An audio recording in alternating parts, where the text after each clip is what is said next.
People count. You count. And you can count on us to deliver real people stories from around the territory. This is People Count. Welcome to People Count, and today on the show we have a very special guest from Hemmit, California, Lieutenant James Flemming. Lieutenant, how are you doing today? I'm doing fantastic. How you doing, Steve? I'm doing good. I'm just getting a phone call for some reason. Let me hang that up. So, how are things going over there? Things are going great. We have a wonderful program called SAM, Salvation Army Meals, and it's one of our flourishing programs the community rallies around. And what we're doing is we're feeding kids on the weekend. We're giving them a bag of food so that they have nutrition on the weekend. Oh, nice. Yeah. That's cool. How did this all get started? Well, basically a couple of years ago, now Captains Poe were meeting with some of the school supervisors, a nurse, and just asking what they could do for the kids at the school. And they were told that the kids were coming home on Monday and they were feeling sick and they were feeling tired and things lethargic, and they just weren't functioning. They weren't really doing the things that some of the other kids were doing. You know, just kind of lazier in class and stuff like that. So what it turned into is they said, feed our kids. And she was like, okay. So she developed this program called SAM, Salvation Army Meals. And what it does is our advisory board and many members in the community rally around donating food and money. And we pack it up about once a month for a month's worth of food for right now, about 200 kids this past school year. Oh, and wow. We drop off the totes to the different schools that participate. And it's anonymous for the kids. That the other kids don't know, but the nurses are the ones that refer them. And we've had a lot of success, and some of the feedback has been tremendous. The kids are excited. The kids are coming back a little bit better, and they're happy. Nice. And the staff is seeing some results in the kids. And this program's been going on since 2012, I believe, and it's going really well. And so well that we met with the school district. They actually contacted us, and they're having a Feed the Kids initiative all summer long. They've been having different school sites that feed the kids during the summer, and they can show up at a school and just get a meal. And so you could tell that they have the same mindset as we do.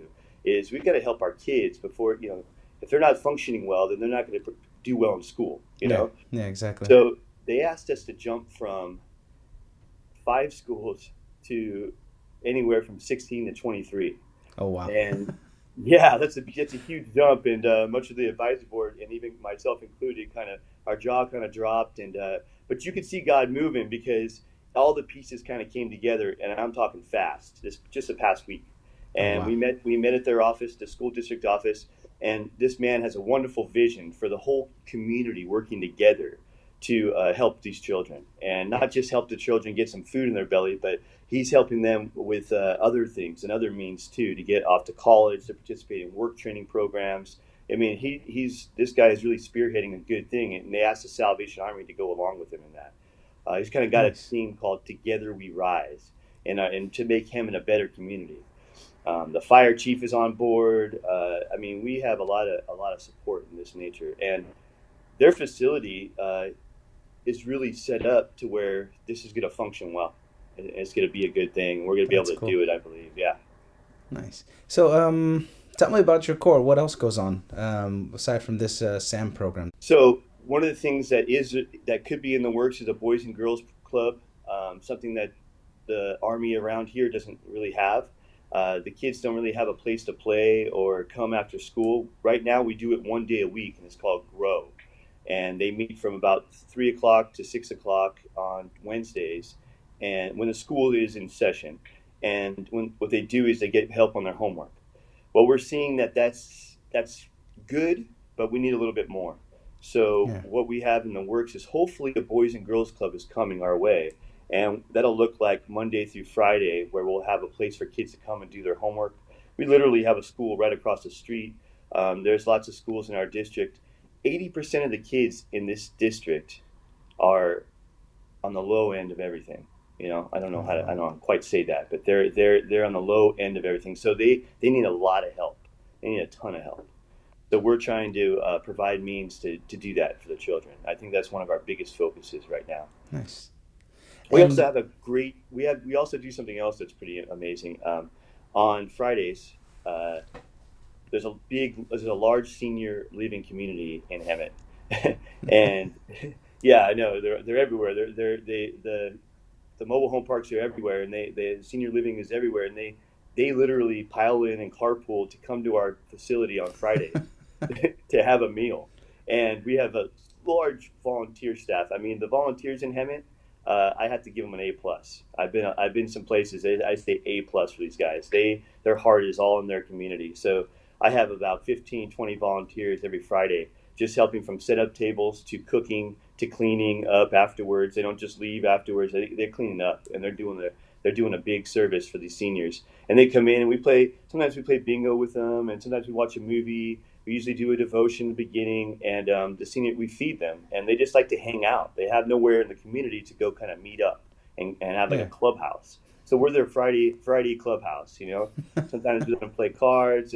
We have a good time, and they're good. And when I first got here, they said, "Are you going to cancel Club 60?" And I said, "No," and there was just this huge cheer, this huge crowd cheer. It was great. It was great. So I'm really enjoying my stay here in Hammond. I've only been here like 3 weeks, and that's a nice. really good thing. So Yeah, well, that's great. Yeah, yeah, it's nice to be out in the community like that.